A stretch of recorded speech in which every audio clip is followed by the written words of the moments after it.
Karena aktivitas Mas BKS apa nih Mas? Dari sibuk sekali ngurusi bikin transportasi darat laut udara, kemudian sekarang setelah pensiun, tapi masih kelihatan seger, inspiratif. Apa sih yang sekarang Mas BKS kerjakan Mas? Bahasa yang paling sederhana adalah kekancan. Kekancan gitu. Kalau generasi Gen Z itu yang dilihat medsos.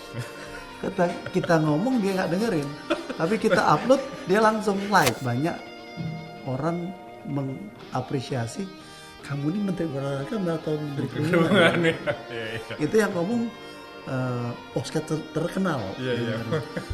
Mr. D. Kalau jenengan tahu temu kangen. Temu kangen gitu. Sampai sekarang masih itu temu Masih kangen. ada. Itu pada saat kami ada di Kagama DKI. Legasinya Mas BKS itu ya, Ya temu bukan kangen. lah teman-teman semuanya gitu ya. Nah di situ adalah satu hal yang penting berorganisasi. Dari kampus dulu engklek ya, Engklek. call kampus gitu Iya, ya. iya. Ya itu karena saya baik, teman-teman yang punya motor jemput saya gitu. Baik dan pintar ya jangan-jangan Mas BKS. Pinter ngeles. Ngeles, enggak.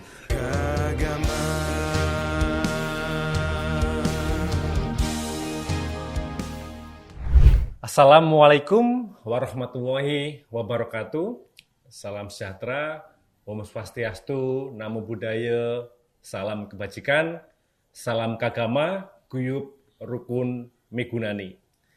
Di podcast Kagama yang ke-11 ini, kita kehadiran tamu yang luar biasa, yakni Bapak Dr. Honoris Causa Insinyur Budi Karya Sumadi. Nama yang khas tenar buat Kagama dan juga halayak umum. Pak Budi, Pak BKS, selamat hadir di podcast kami, Kagama yang ke-11. Terima kasih atas perkenan waktunya nih. Saya panggilnya Pak BKS saja, Pak. Mas ayo. Oh, Mas BKS, oke. Cino. Mas, matur nuwun. Nggih, Mas BKS, matur nuwun sampun kersa rawuh. Kami dari Kagama memang bikin podcast untuk ngobrol dengan alumni Kagama yang kami lihat bisa memberikan inspirasi baik untuk Kagama, Sivitas UGM juga halayak umum nih. Jadi satu pertanyaan yang ingin kami mulai, Mas BKS. Ini kan kita banyak mendengar tentang Mas BKS, tapi mungkin ada hal yang Mas BKS mau share. Sebenarnya Mas BKS ini seperti apa sih orangnya nih? Kan pernah dengar lagu Nuansa Bening. Nuansa bening. Ya. Ada syairnya biasa saja. Iya. Saya mengatakan demikian. Saya baru saja membuat buku. Buku dibuat oleh teman-teman dengan Nino Laksono ya, dan tim ya, dan Oscar Matullo. Dari sekian wawancara, akhirnya mereka menemukan judul. Judulnya apa itu? BKS Underdog menjadi menteri. Apa arti underdog? Underdog itu adalah ya orang yang biasa aja. Biasa gitu. saja. Ya. Karena upayanya maka diapresiasi jadi direktur, jadi menteri, jadi ketua agama dan sebagainya gitu. Nah, message-nya apa? Saya tadinya rada marah itu. Dibilangin underdog. Judulnya itu underdog itu nggak kurang pas. Terus, tapi esensinya sebenarnya benar juga gitu loh. Saya di sekolah dari SD, ya SMA, SMP juara lah ya. Itu di Palembang semua. Ya di Palembang SMP. Biasa saja gitu, nggak menonjol, walaupun lulusnya paling duluan lah kalau waktu kuliah ya.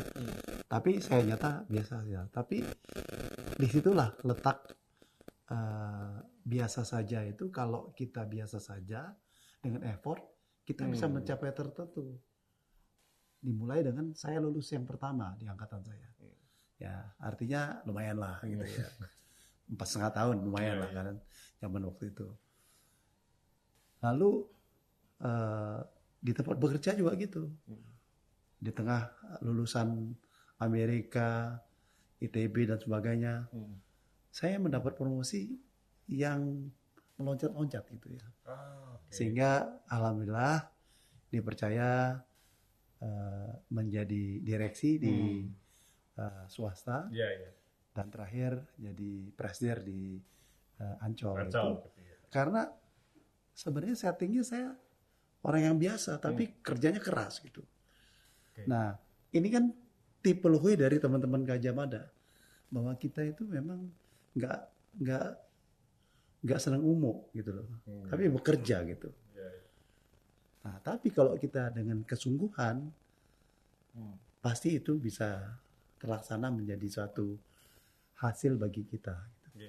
Jadi walaupun orang mengatakan biasa saja, sebenarnya kita punya sesuatu yang kerja keras itu. Betul. PKS gitu. Oke. Nah, kalau ingin merawat atau menjaga spirit kerja keras tuh, apakah kita harus punya goal, mimpi, atau dari pengalaman Mas BKS, bagaimana yang membuat itu tetap dibangun gitu semangat bekerja keras? Sebenarnya dua, dari dalam introspeksi, apa wis bener. Apa Yang udah ini. benar, ya. Yang kedua, cari kuda pacu. Teman Teman yang udah pacu itu gimana maksudnya? ya Mas BKS? teman kita yang kita jadiin memacu kita gitu. Kita mesti lebih baik dari dia. Ada semacam saingan yang kita Saingan siap gitu yang kita bayangkan gitu. Ya? bayangkan gitu. Selain mimpi lah ya. Iya, iya, iya. Kan kalau teoritis mimpi, tapi kenyataan saya itu saya introspeksi. Opo ya? Sing kurang apa? Aku ki opo gitu. Oke. Ya, tak tulis-tulis gitu ya. Terus cari kuda pacu. Oh dia bisa, aku mesti bisa. Gitu. Ya sederhana sih Iya, sebenarnya. iya. Nah, kalau pertanyaan lagi, kalau untuk merawat semangat itu Mas BKS sudah punya semangat, kemudian udah pacu saingan, tapi kadang-kadang di bekerja naik turun, terus bagaimana Mas BKS merawat semangat itu? Ya terus bekerja dengan semangat dan Agak agamis lah. Tahajud. tahajud ya. Ini Agak penting ini agamis, jadi tahajud. ya.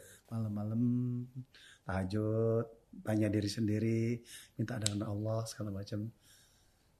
Dan non sewu ya, kalau saya beringin yang kuat dan saya minta Allah, rata-rata ya member-member lah. Jadi percayalah kalau kita sungguh-sungguh dan minta dengan Yang Maha Kuasa, Minta Yang Maha pasti. Kuasa. Oke. Sungguh-sungguh ada kuda pacu yang saingan untuk mencapai itu, terus minta sama Yang Maha Kuasa nih Iya, Mas BKS. berserah lah. Berserah. Nah, ini 3 poin dari Mas BKS nih buat teman-teman, kerja keras, bersungguh-sungguhnya, kemudian cari siapa sih saingan kita, tapi yang poin terakhir penting juga ya berserah diri nih sama Allah Subhanahu wa taala. Nah, sekarang Mas BKS sudah selesai atau mempunyai pekerjaan baru setelah atau kesibukan baru nih setelah jadi dari Menteri Perhubungan 2 periode nih, menteri yang kami hitung juga lama, salah satu Menteri Perhubungan yang terlama. Nah, sekarang aktivitas Mas BKS apa nih Mas? Dari sibuk sekali ngurusi bikin transportasi darat, laut, udara, kemudian sekarang setelah pensiun, tapi masih kelihatan seger, inspiratif. Apa sih yang sekarang Mas BKS kerjakan nih Mas? Bahasa yang paling sederhana adalah kekancan, Kekancan, oke. berteman. Itu nomor 1 ya. Karena dari berteman ini kita bisa mengisi ruang-ruang hidup kita dengan macam-macam. Nah, saya kan memang orang korporasi, jadi ada bisnis kecil-kecilan lah ya. Tapi di luar itu ya pura-puranya berkegiatan sosial lah gitu ya. Yang namanya masjid. Terus saya punya kelompok namanya Arkana gitu. Arkana namanya. Kelihatannya mau jadi saingannya Suara.com nih. Iya, Arkadia nih. Partner kita Arkadia, Arkana mirip-mirip. Ya. Tapi enggak lah, ini sangat kecil. Karena saya ngumpulin sahabat-sahabat saya yang punya idealisme, punya waktu, kita memikirkan untuk bangsa ini apa gitu. Selain berbisnis kecil lah gitu. Berbisnis kecil. Nah, saya satu yang karena saya follow sosial medianya Mas BKS ini kan, Mas BKS mau mengenalkan melaku timi-timi gitu guys. Jadi ini apa sih yang mau dibagi ke teman-teman melaku timi-timi ini? Apakah rumus rahasia atau jurus rahasia mempertahankan kesehatan atau gimana Mas BKS? Saya agak mundur sedikit. Iya. Mengapa saya membuat sosial media? Jadi ada 2 pendorong itu. Pendorong pertama adalah saya mau mengedukasi teman-teman perhubungan itu dengan satu konsep dan etos kerja yang baik. Dan semua itu kita pikirkan. Makanya kalau waktu saya jadi menteri, narasinya tuh panjang, captionnya tuh. Itu sebenarnya saya ngarahin gitu. Dan yang lebih penting adalah kepada putri saya. Kalau generasi Gen Z ini yang dilihat medsos. Kita ngomong dia nggak dengerin. Tapi kita upload dia langsung like. Langsung like sama komentar. Itu juga salah satu cara berkomunikasi dengan putrinya Mas BKS ya. Dan dia tahu saya kemana aja gitu. Iya. Jadi itu latar belakangnya. Tapi saya pikir ya kita lalu kan kalau kita ngomong kerja aja kan nggak lucu. Ya. Jadi saya mengisi dengan dua kegiatan. Satu adalah olahraga yang memang setelah COVID itu rutin saya lakukan. Dan mengedukasi masyarakat. Dan saya banyak orang mengapresiasi kamu ini menteri olahraga atau menteri perhubungan. Itu yang ngomong podcast terkenal, Mr. D. Kamu ini menteri olahraga atau perhubungan? Enggak lah, aku sekedarnya lah, nggak bermaksud seperti itu. Nah itu. Lalu saya biasanya mengendorse makanan. Kalau ke daerah, karena memang kalau saya ke daerah itu tujuannya memakan. Sederhana aja. Neng Jogja sehari makannya 5 kali. Wow, mantep ini kalau di Jogja kita banyak yang ada kopi kloto apa segala macam. Enak kan? Mengendorse makanan. Jadi warnanya itu biar lebih relax. Tapi yang melakukan timi itu kan menurut saya cara sederhana ngena bahwa kan kadang orang-orang berpikir olahraga itu memulai itu butuh effort yang berat gitu Mas. Tapi Mas BKS cuma dengan melakukan timi bagian dari sosialisasi kebugaran dan kesehatan ya Mas BKS. Ya alhamdulillah saya tampak lebih segar, badan terjaga, nggak pernah flu. Itu yang penting ya. Dan kalau kita komunikasi itu kita harus merendah. Nah, timi berarti kan jadi ramlaku gue. Tapi ya kita padahal melaku tapi katanya timi. Melaku tenang gitu. Tapi harus ngomong nggak boleh sok-sokan. Kalau kita ngomong, wah aku melaku banter, orang marah. Ya kan? Tapi timi something different lah gitu ya. Jadi saya juga mengingatkan teman-teman bahwa kita itu jangan membusungkan dada. Justru makin kita merendah, ada message yang baik untuk masyarakat dan untuk anak-anak kita tertentu. Makasih Mas BKS. Ada pertanyaan lain yang mungkin tadi Mas BKS sempat sampaikan. Jadi sebelum di pemerintahan juga sempat di swasta. Tapi saya agak tertarik bagaimana sih Mas BKS berkiprah di swasta waktu itu, kemudian membawa culture yang walaupun Mas BKS lahir di Palembang, besar di Palembang, tapi menjiwai banget semangat atau culture-nya Jawa ini Mas BKS. Ya, orang tua saya dua-duanya Jawa. Bojone Jawa. 5 tahun di Jogja itu sangat mewarnai. Dan saya melihat bahwa budaya Jawa itu sangat dalam. Dan dalam mengarungi hidup ini, dia mewakili satu kebaikan-kebaikan yang bisa kita tularkan pada masyarakat. Makanya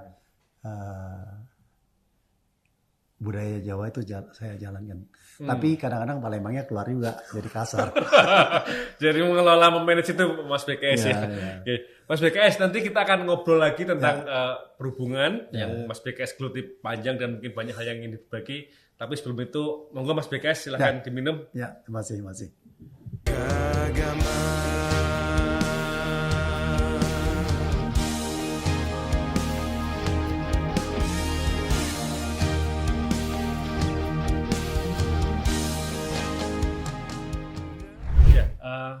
Pak BKS ini, Mas BKS mendapatkan gelar sarjana arsitektur dari UGM tahun 1981.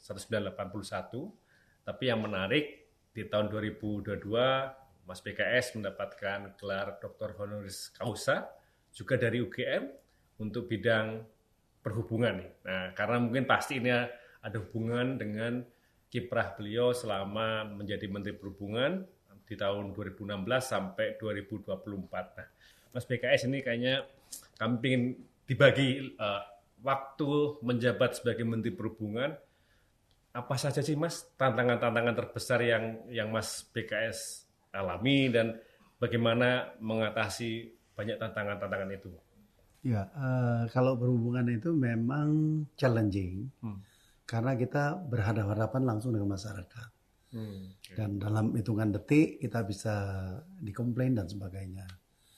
Tapi justru kalau bagi saya adrenalin sebagai orang yang mau kerja ada di situ gitu ya. Jadi banyak tantangan ya, kita memang harus berusaha dan kita ajak teman semuanya.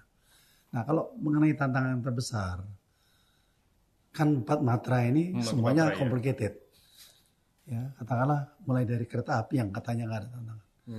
1,2 juta orang diangkut naik KRL. Pasti 1,2 juta itu tiap sehari. Wow, satu hari. Mondar-mandir gitu ya. Jabodetabek ya raya. Jabodetabek. Belum lagi kalau keluar gitu. Ya. Darat, ya. Bayangkan nggak kita mengelola ojol yang dikendari yang di anggotanya hampir 5 juta. Ya kan? Satu waktu dia demo masalah. Kalau pesawat kan pasti saya ditanyain. Tiket pesawatnya mahal gitu ya. Belum itu Mas BKS, kita ke mata darat dulu ini. Belum nanti pas tahun baru Lebaran itu kan ada lagi nanti. Silakan Mas BKS. Yang terakhir laut ya. Kita besar sekali ya. Sehingga kita harus menjangkau tempat-tempat di Indonesia bagian timur. Oh, itu yang perlu ini terjadi disparitas harga. Kita harus mengakses mereka untuk pelayanan pada mereka itu. Nah, ini satu nih ngomongin tentang tantangan dulu nih Mas BKS. Jadi kan kalau tadi ada ojol, ada matra kereta api, tapi saya mau nanya yang kan kita mengalami improvement pelayanan pas Idul Fitri, Tahun Baru, itu kan lalu lintasnya peaknya saat itu dengan infrastruktur yang adanya seperti itu, tapi boleh nggak sih Mas BKS share bagaimana pengalaman selama jadi menteri itu memastikan puncak-puncak mudik, Tahun Baru, Lebaran itu semuanya aman dan bisa memberikan pelayanan. Jadi kalau mudik itu sebenarnya examination, ujian akhir semester gitu ya. Jadi kamu lulus apa enggak gitu loh. Karena memang jalannya segitu, penumpangnya nambah, cerewetnya nambah dan sebagainya gitu ya. Tapi sekali lagi saya melihat bahwa tantangan itu justru menjadi adrenalin kita tumbuh ya. Dan kalau dulu ada Brexit, zaman saya nggak ada ya. Karena sederhana soalnya. Filosofi Jawa juga. Kekancan. Berkolaborasi. Nah, kata kunci baru nih, berkolaborasi. Kita nggak perlu, sekalipun saya leading sektor, kita ajak sama-sama. Kita bikin survei. Media kita ajak membuat survei. Sehingga kita tahu proyeksi berapa yang berangkat, berapa yang ke Jawa, berapa yang ke Sumatera dan sebagainya. Setelah itu kita ajak yang namanya polisi, tentara, Kementerian PU dan sebagainya. Kita rembuk. Kita akan membuat policy seperti ini. Sampai di sidang kabinet itu kita dikasih waktu untuk mempresentasikan itu. Kekompakan itu tidak terbatas pada teknis. Tadi persiapan, katalah kita mempersiapkan liburnya lebih panjang, hari-hari apa yang mesti dilakukan dan sebagainya. Dua hal yang signifikan kita lakukan. Itu kalau mau mudik, saya itu mengumpulkan kira-kira 20 sampai 30 pemret. Dan di rumah saya presentasi sama Kakor Lantas, presentasi. Terus nanti semua pemret itu men-challenge dengan pertanyaan yang kritis gitu ya. Nah dari situlah kita punya hubungan yang baik, tetapi kita sudah punya modal apa yang mungkin terjadi gitu. Okay. Nah hubungan baik itu sekarang tetap ada gitu ya. Saya tetap ikut itu di situ. Sekali kita ada berita, saya akan merubah kontraflow menjadi one way. Itu dengan seketika semua media khususnya digital langsung jalan. Langsung semuanya. Gitu. Okay. Nah jadi itu modal yang pertama. Modal yang kedua, di lapangan ini yang punya kuasa kan polisi. Jadi kita merekomendasi pada saat lapangan komandannya polisi. Kita yang support gitu. Nah kalau kita jadi bos dari sini sampai sana, pengen jadi bos terus, marah dong yang di lapangan. Kan ada karena polisi. Saling menghargai ya. Nah ada polisi, ada karisub. Tetapi sebagai menteri, saya keliling roadshow kemana-mana. Jadi kira-kira ya 3 minggu tuh ya kerjanya cuma 3 minggu selama hampir 10 tahun ini ya Mas BKS jarang mudik berarti ya, nunggu sampai semua selesai baru balik. Begitu saya mudik baru mudik. Iya Mas BKS. Nah Mas BKS ini mau nanya lagi nih. Nah tapi selama 10 tahun ini kira-kira Mas BKS dari banyak tantangan bisa terselesaikan. Apa sih yang kemudian Mas BKS merasa bisa berkontribusi untuk warisan legasinya Presiden Jokowi dan Mas BKS dalam ranah berhubungan selama hampir 10 tahun ini Mas kira-kira? Warisan-warisan apa yang menurut Mas BKS ini punya banyak impact lah buat masyarakat? Ya satu itu di laut. Di laut. Jadi tapi saya ini pembantu presiden. Yang punya ide itu adalah Pak Jokowi. Saya melaksanakan namanya tol laut. Jadi itu untuk mengurangi disparitas harga barat dan timur. Itu jalan kapal perintis. Jadi orang-orang kalau mau ke Papua itu kapal perintis itu murah sekali. Tol laut juga gitu. Ada juga tol ternak. Jadi ada ternak dari NTT dibawa ke Jawa atau dibawa difasilitasi dengan gitu. Jadi itu mungkin satu hal yang mesti dirawat. Dijaga untuk diteruskan terus ya. Yang kedua adalah angkutan massal perkotaan. Ada MRT, ada LRT, terus berikutnya ada WUS dan sebagainya. Saya pikir itu satu catatan kita mulai membuat angkutan massal perkotaan dengan lebih proven dan bisa menjadi contoh di kota-kota yang lain. Ya, kalau public transportnya bagus, ya seperti MRT macam-macam bagus untuk. Nah, jangan-jangan ini ada hubungannya nih Mas BKS dengan Mas BKS mendapatkan tanda kehormatan Bintang Mahaputra, Adi Pradana dari pemerintah, juga Order of the Rising Sun Gold and Silver Star dari pemerintah Jepang. Kalau berkenan berbagi sedikit hal itu Mas BKS? Mahaputra, ya saya nggak mau ngomong ya itu mungkin presiden lah yang punya decision memberikan raport pada kami. Tapi Pak Jokowi itu memang nggak berkomunikasi, dia tahu orang yang kerja sama yang nggak kerja tahu dia. Ya, jadi itu saya serahkan Pak Jokowi lah. Ya matur nuwun lah, karena itu satu kehormatan sebagai warga negara. Nah kalau Jepang ini memang unik ya. Dan ini harus memberikan pembelajaran bagi banyak pihak, terutama birokrat, bahwa bantuan luar negeri itu memang harus direncanakan, di planning dengan baik, lalu dibahas dengan baik, dilaksanakan dan dievaluasi dan menjaga hubungan baik. Karena kalau tidak, maka MRT juga LRT dan Patiman terjadi. Nah, Jepang itu sangat memperhatikan bagaimana seorang menteri itu memang totalitas untuk pekerjaan itu. Dalam konteks itu kadang-kadang saya berdebat dan bahkan marah gitu. Oke. Saya biasanya ngomong sama Bu Retno, Mbak, aku mau marah Pak. Karena mereka terlambat. Mbak, ini kemahalan. Mbak, ini harus segala macam. Mereka tuh respect dengan begitu. Iya. Jadi kita care gitu. Jadi mereka terlambat, mahal, ya, lalu nggak perform. Saya datang. Saya ingat pada saat COVID, saya datang ke sana, cuman rapat di hotel, nggak boleh kemana-mana. Kita lakukan itu. Oke. Jadi mungkin karena cerewetnya itu, karena toughnya itu, mereka hargai gitu ya. Oke, visi proses, tapi ternyata proyeknya juga berjalan dengan baik gitu Iya. ya. Dan surprise-nya pada saat penghargaan itu hanya saya yang disalamin Kaisar.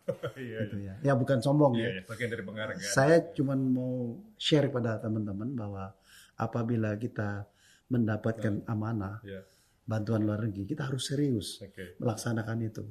Karena itu kesempatan itu nggak datang 2 kali. Iya.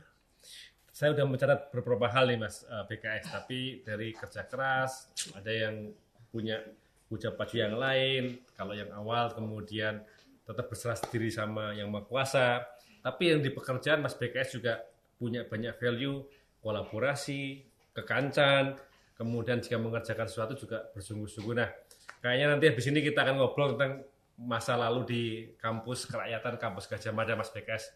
Jadi sambil kita persiapan, minum dulu Mas BKS sampai kita nanti habis ini saya cari pertanyaan apa ini untuk yang berikutnya. Ya.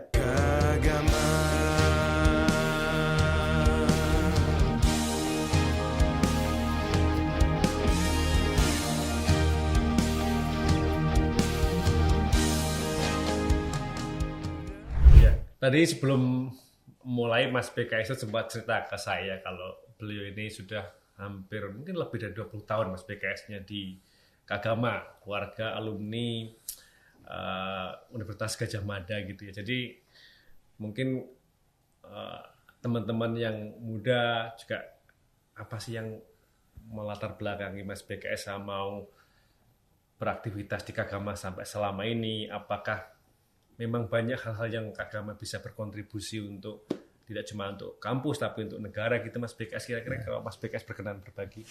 Ya satu ya, saya tuh kadang-kadang merenung itu.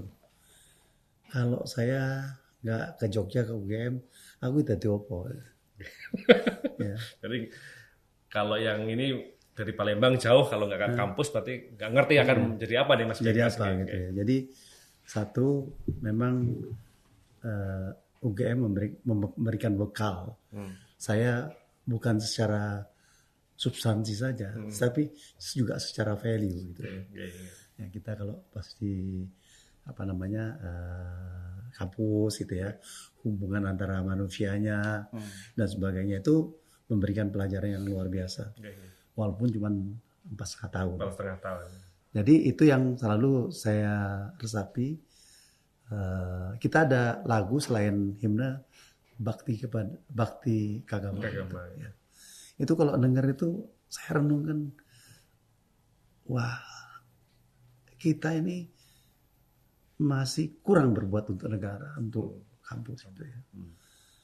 Nah waktu itu secara kebetulan ya mungkin 21 tahun yang lalu Pak Bambang Susowo itu datang, saya dipanggil gitu. Pak Bambang Susowo itu mantan Sesnek ya? Saya waktu itu di Rutancol. Mas, jenengan jadi ketua Kagama DKI. Wah, aku tuh nggak pernah aktif di sana gitu. Wis rapopo. Karena dulu kan karena di Ancol kan saya bisa membawakan itu secara lebih santai, lebih entertainment dan juga ke anak muda gitu. Kalian harus membangkitkan semangat anak muda untuk bergabung. Beragama waktu itu ya. Agama. Makanya kalau jenengan tahu Temu Kangen. Temu Kangen guys. Sampai sekarang masih itu Temu masih Kangen. Ada. Ya. Itu pada saat kami ada di Kagama DKI. Legasinya Mas BKS itu ya. Ya bukan lah teman-teman semuanya gitu ya. Nah di situ adalah satu hal yang penting berorganisasi. Nah lalu dalam keseharian ternyata kita temukan bahwa keseharian sebagai profesional Waktu itu saya jadi presdir Iya. di Ancol, di Jakpro, di sana menemukan interaksi. Bukan KKN ya, Iya, iya, iya. di mana-mana ada teman kagama yang bisa kolaboratif. Kolaborasi. Tapi itu pun menjadi satu modal bagi kita untuk menularkan kepada teman-teman di perusahaan itu bahwa kolaborasi sesama alumni, sesama kelompok tertentu itu positif untuk dilakukan itu. Jadi saya Lebih pikir sama performance-nya lebih bagus tuh, betul, Mas BKS. Ya. betul. Nah, kalau tadi Mas BKS, kalau Mas BKS selama 21 tahun ini, kira-kira apakah kontribusi ke agama apa sih yang masih perlu ditingkatkan atau refleksi Mas BKS ini selama kayaknya apa nih yang teman-teman saya harus kerja lagi? Ya, jujur bahwa yang kerja itu aja. Kita itu kelihatan di luar guyup rukun, wah guyup tenan gitu. Tapi yang menjadi tim pendorong itu motornya tidak banyak. Nah makanya saya harapkan motor itu tumbuh. Tapi saya senang.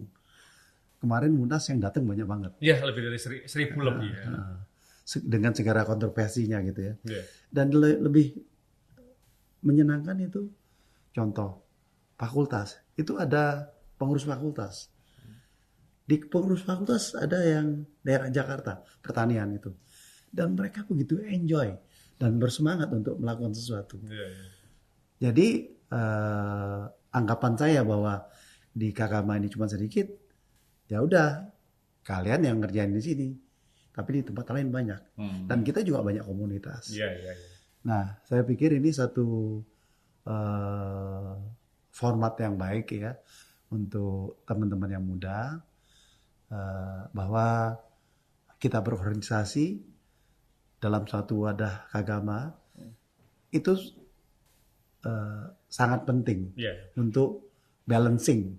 Kita sudah stres di kantor, lalu di sini. Dan saya senangnya kalau saya di Kakama jadi muda. Kalau muda terus bro. Dipanggil Mas. Mas, iya, Mas. Makanya saya tadi komplain. Iya Mas BKS saja. Senam-senam ya tak panggil Mbak. Gitu, sama juga gitu.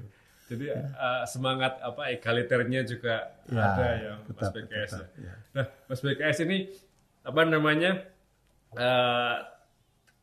Kan Mas BKS baru terpilih jadi ketua harian untuk periode 2024 sampai 2029 mendampingi Pak Bas sama Pak Nesjar Sekjen. Kira-kira tadi untuk menumbuhkan motor-motor baru itu apa ini Mas BKS yang akan Mas BKS encourage tim kita di bawah-bawahnya ini? Ya memang kita praktis membuat satu tim yang sedikit besar.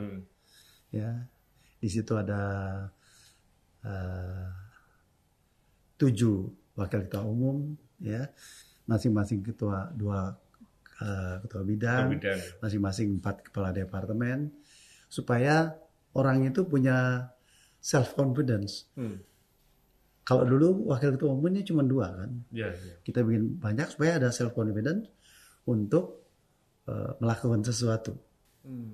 Dan ukuran-ukuran yang akan kita berikan dalam satu narasi bekerja itu seperti korporasi. Secara kebetulan kita punya teman namanya Pak Yuswadi. Dia sudah membuat grand plan kita ke depan apa yang harus dilakukan. Ya. Nah, sehingga kebanggaan-kebanggaan sebagai wakil ketua umum, ketua bidang dan sebagainya itu tumbuh. Ya. Dan kita mengidentifikasi fungsi-fungsi yang harus diemban ya dari hal-hal yang katakanlah pengabdian masyarakat berkaitan dengan lingkungan gitu ya, tetapi juga gimana cari duit gitu ya. Kita bagi-bagi tugas ya. Mas BKS. Kemudian ini saya mau agak mengulik ke belakang nih Mas BKS. Dulu 91 ya Mas BKS ya, arsitektur ya kalau nggak salah. Nah, ngekosnya di mana waktu itu Mas BKS? Atau ngontrak gitu? jadi arsitek. Ya ngekosnya tinggalnya waktu mahasiswa di daerah mana ini? Ya makanya biasa saja itu. Oh, Saya masuk 76, lulus 81. 81 ya. Saya kuliah yang tempatnya jauh dari kampus. Dulu engklek ya, naik kol kampus gitu ya. Ya itu karena saya baik, teman-teman yang punya motor jemput saya gitu. Baik dan pintar ya jangan-jangan Mas BKS. Pinter ngeles. Ngeles. Tapi yang nyebut laki perempuan itu ya. Jadi itulah kehidupannya bukan kurang lah, tapi tidak lebih gitu ya. Tetapi karena kita pergaulan baik, orang itu baik sama kita. Bahkan nggak punya motor, tapi saya naik motor terus gitu. Ya. Karena derek gitu ya. Gitu ya. Yang lain adalah saya biasanya cukup taktis, berteman dengan orang yang pintar. Jadi katut pintar. Katut pintar nih Prof. Mas BKS. Agak unik nih. Jadi berteman-teman yang memang atau jangan-jangan Mas BKS ini pintar serawung nih. Jadi temannya baik yang pintar, yang punya motor, yang cantik semuanya ada di Mas BKS. Pintar, kata serawung itu benar. Ya. Dalam belajar, dalam berorganisasi, serawung itu penting. Dan serawung yang terjadi pada saat mahasiswa itu penting bagi sekarang. Kita sekarang ini kan serawung. Ya. Kalau serawung itu tidak terjadi, ya keagama yang kita buat 5 tahun ke depan ini nggak ada gunanya. Ya. Tapi Mas BKS, kalau dalam konteks masa lalu di kampus, tadi Mas BKS bilang masa lalu itu ternyata membentuk Mas BKS sampai sekarang. Kira-kira value atau nilai-nilai UGM apa yang Mas BKS praktekkan, yakin dan kemudian bisa membentuk Mas BKS jadi pribadi yang profesional, kokoh sampai sekarang itu? Sebenarnya tagline-nya Kagama itu sangat lengkap gitu ya. Guyup rukun itu kan ya serawung ada di situ, kompak ada di situ, semangat bekerja ada di situ, dan berguna kan pikiran ini. Jadi teman-teman tuh pintar untuk melakukan itu, dan secara tidak langsung itu mendidik kita untuk melakukan itu gitu. Gimana kita berguna, termasuk hari ini untuk menginspirasi, berguna untuk semua orang. Nah pas ini Mas BKS ini kan penonton Kagama podcast ini beragam nih Mas BKS. Kira-kira Mas BKS ada pesan kasih yang untuk entah itu mahasiswa UGM yang nonton atau juga mungkin orang tua yang punya anak di UGM yang kemudian punya sosok inspiratif Mas BKS dan mungkin ingin punya mimpi yang sama bisa mencapai karir seperti Mas BKS. Kira-kira apa pesannya buat mereka Mas? Saya pikir 3 ya. 1, kita mesti punya kedalaman kompetensi. Jadi ya ahli di bidangnya gitu ya. Lalu kita itu selalu berusaha yang terbaik, bersemangat gitu. Jadi kalau diserahin tugas 5, kita bisa 7, bisa 10. Kalau Anda lakukan itu, pasti apresiasi orang luar biasa. Tapi sekarang ini kan Gen Z-nya lain kan. Mereka ini sering menyendiri, sering bermimpi sendiri gitu ya. Oke-oke saja, karena saya dengan anak saya juga, mereka cerdas sekali gitu ya. Tapi jangan lupa bergaul. Serawung itu. Serawung itu jangan lupa gitu loh. Jadi satu kompetensi ya dalam bergaul itu penting sekali. Oke. Kayaknya ini pesan-pesan dari Mas BKS. Akhirnya saya pikir bisa lintas umur nih, nggak cuma anak muda, tapi kemudian alumni yang masih mau meniti karir, bekerja keras, punya kompetensi, serawung gitu Mas BKS. Ya. Mas BKS, terima kasih sekali atas ngobrolnya. Kami dari Pod Kagama sekali lagi mengaturkan banyak terima kasih karena kami tahu di kesibukan waktunya Mas BKS. Mas BKS juga berkenan untuk hadir. Mungkin untuk closing kita nih Mas BKS, kita sama-sama yel untuk salam Kagama nih Mas BKS ya. Salam Kagama, Guyup, Hub, Rukun, Migunani. Migunani.